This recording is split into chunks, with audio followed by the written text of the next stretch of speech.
10월 14일 새벽제단에서 하나님의 긍휼과 은혜를 잊고 공의를 따르며 생명을 누리는 예배 삶을 축복합니다. 우리 먼저 기도하고 말씀 봉독하겠습니다.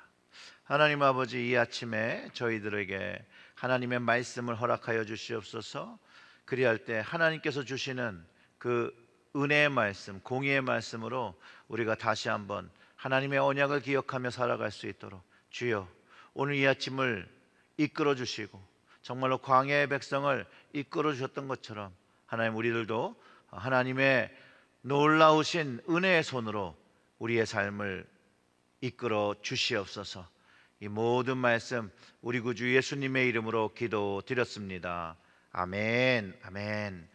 오늘 말씀은 신명기 16장 18절부터 20절, 17장 2절부터 13절의 1절부터 13절의 말씀입니다. 제가 봉독해 드리겠습니다.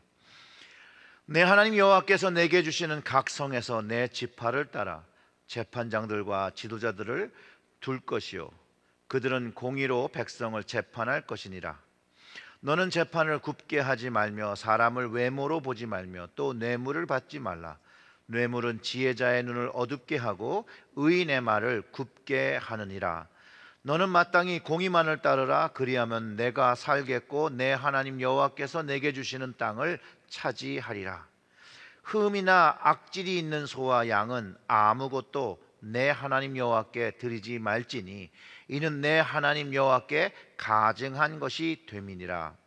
내 하나님 여호와께서 내게 주시는 어느 성 중에서든지 너희 가운데서 어떤 남자나 여자가 내 하나님 여호와의 목전에 악을 행하여 그 언약을 어기고 가서 다른 신들을 섬겨 그것에게 절하며 내게 명령하지 아니한 이럴 성신에게 절한다 하자. 그것이 내게 알려짐으로 내가 듣거든 자세히 조사해 볼지니 만일 그 일과 말이 확실하여 이스라엘 중에 이런 가증한 일을 행함이 있으면 너는 그 악을 행한 남자나 여자를 내 성문으로 끌어내고 그 남자나 여자를 돌로 쳐 죽이되 죽일 자를 두 사람이나 세 사람의 증인으로 죽일 것이요 한 사람의 증언으로는 죽이지 말 것이며, 이런 자를 죽이기 위하여 증인이 먼저 그에게 손을 댄 후에 뭇 백성이 손을 댈지니라. 너는 이와 같이 하여 너희 중에서 악을 제할지니라. 너희 중에서 서로 피를 흘렸거나 다투었거나 구타하였거나 서로 간에 고소하여 내가 판결하기 어려운 일이 생기거든 너는 일어나 내 하나님 여호와께서 택하신 곳으로 올라가서 레위 사람 제사장과 당시 재판장에게 나아가서 물으라. 그리하면 그들이 어떻게 판결할지를 내게 가르치리니 여호와께서 택하신 곳에서 그들이 내게 보이는 판결의 뜻대로 내가 행하되 그들이 내게 가르치는 대로 삼가 행할 것이니 그들이 내게 가르치는 율법의 뜻대로 그들이 내게 말하는 판결대로 행할 것이요 그들이 내게 보이는 판결을 어겨 좌로나 우로나 치우치지 말 것이니라. 사람이 만일 무법하게 행하고 내 하나님 여호와 앞에 서서 섬기는 제사장이나 재판장에게 듣지 아니하거든 그 사람을 죽여 이스라엘 중에서 악을 제하여 버리라. 그리하면 온 백성이 듣고 두려워하여 다시는 무법하게 행하지 아니하리라. 아멘. 오늘 말씀은요, 가나안 땅에 들어갈 백성들이 이제 지켜야 할 정치와 사법에 관한 규례를 가지고 살아야 한다라고 말하고 있고, 그 중에서 가장 중요한 것이 신앙생활에 대한 규례, 즉 하나님의 말씀과 언약입니다. 공의로 재판이 되어야 그 사회가 바로 설 수 있습니다. 그래서 18절부터 28절의 말씀이 공의의 뜻을 잘 이해하고 그 말씀에 순종할 때 이스라엘 백성들이 하나님의 축복을 누린다는 것을 가르쳐주고 있습니다. 18절부터 20절의 말씀을 보면 내 하나님 여호와께서 내게 주시는 각 성에서 내 지파를 따라 재판장들과 지도자들을 둘 것이요 그들은 공의로 백성을 재판할 것이라. 너는 재판을 굽게 하지 말며 사람의 외모를 보지 말고 뇌물을 받지 말라. 뇌물은 지혜자의 눈을 어둡게 하고 의인의 말을 굽게 하느니라. 너는 마땅히 공의만을 따르라. 그리하면 내가 살겠고 내 하나님 여호와께서 내게 주시는 땅을 차지하리라. 공의는요, 옳은 판단으로 번역할 수 있습니다. 즉 하나님 율법을 따라서 옳은 판단을 가지고 살아야 함을 가르쳐주고 그 옳은 판단으로 옳은 것을 소유하며 살라는 의미입니다.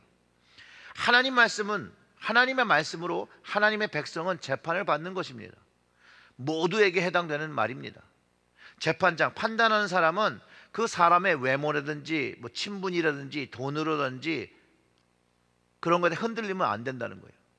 옳은 판단을 하지 못한다는 거예요. 그런 것을 신경 쓰면 하나님의 말씀으로 판단해서 친분이 있을지라도 뇌물을 줄지라도 상관없이 하나님의 공의로운 말씀으로 치리하라고 가르쳐주고 있습니다.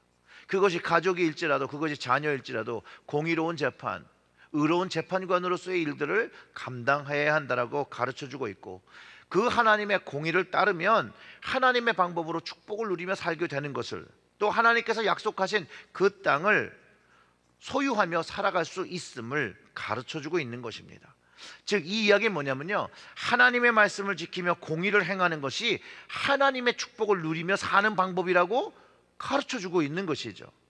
그렇기 때문에 하나님의 말씀은 왜곡돼서는 안 되는 것이에요. 세상에 타협되어서는 안 되는 거예요. 말씀은 가감없이 지켜져야 되고 순종되어져야 됨을 가르쳐주고 있다는 거예요. 1절부터 4절에 하나님 앞에 가증된 것을 가르쳐주고 있습니다. 즉 흠이 있는 것이나 악질이 있는 그런 예물, 그 소와 양은 하나님께 드리면 안 되는 것이고, 그것을 하나님의 것으로 드리는 자들은 하나님 앞에 가증한 일을 하는 일이라고 말하고 있는 것이죠. 또한 남자든 여자든 하나님 앞에 악을 행하고 언약을 깨트리는 일도 결국은 하나님 앞에 가증한 일을 하는 것이라고 말하고 있다는 것입니다. 즉 하나님의 말씀을 온전히 지키지 못하는 사람들이 결국 하나님께 예물을 드릴지라도 그 흠이나 악질이 있는 것을 드리는 사람들, 이들의 마음이 하나님 앞에는 가증한 것이라고 여겨지고, 또 가증한 일을, 악한 일을 하는 사람, 그 사람들을 치리할 때도 한 사람의 증언으로 하는 것이 아니라 두세 사람의 증언을 가지고 치리하라고 하는 것이죠. 그리고 이 치리함을 통해서 다른 사람들도 죄에 빠지지 않고 죄를 짓지 않도록 예를 만들라고 하는 것입니다. 그래서 그거에 대해서 또 규례를 주는 거죠. 이런 자를 죽이기 위해서는 증인이 먼저 그에게 손을 댄 후에 뭇 백성이 손을 댈지라 너는 이와 같이 하여 너희 중에서 악을 제할 것이니라. 내 성중에서 서로를 피 흘렸거나 다투었거나 구타했거나 서로 간에 고소하여 내가 판결하기 어려운 일이 생기거든 너는 일어나 내 하나님 여호와께서 택하신 곳으로 올라가 누구에게 물어보라는 거예요? 레위 사람 제사장이나 당시 재판장에게 물으라. 그러면 그들이 어떻게 판결할지를 가르쳐 준다라고 말하고 있다는 거예요. 결국은 악은 치리를 통해서 제해지는 것을 이야기하고 있어요. 그리고 하나님께서 세우신 레위 사람이나 제사장이나 또 재판장을 통해서 판결하라고 하고, 그 판결은 가감없이 지키라고 가르쳐주고 있다는 거예요. 하나님의 말씀을 듣지 않고 하나님이 세운 사람의 판결도 듣지 않으면 그를 죽여서라도 악을 제하라고 권면하고 있습니다.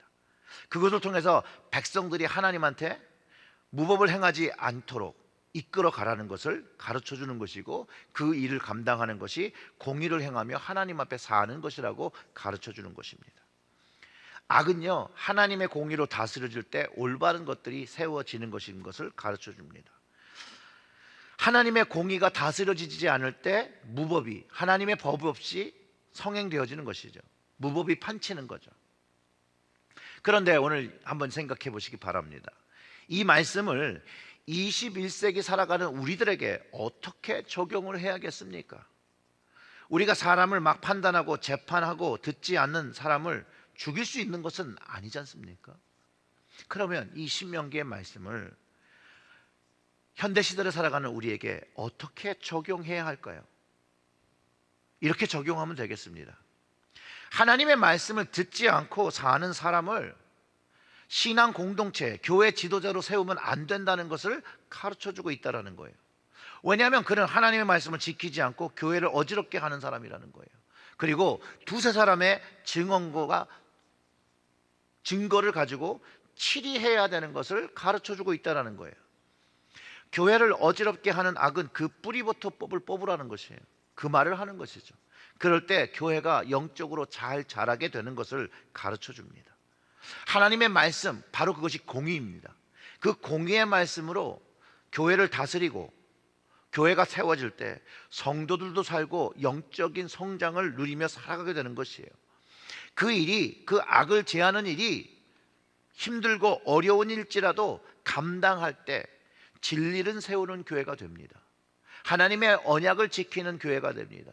하나님의 말씀과 공의를 세우는 교회가 되어진다는 것이죠. 사랑하는 성도 여러분, 우리의 교회를 하나님의 말씀과 공의로 세워서 하나님의 축복을 누리며 하나님의 영적인 것들을 선포하며 살아가는 저희들 되기를 주님의 이름으로 축원합니다. 기도하겠습니다.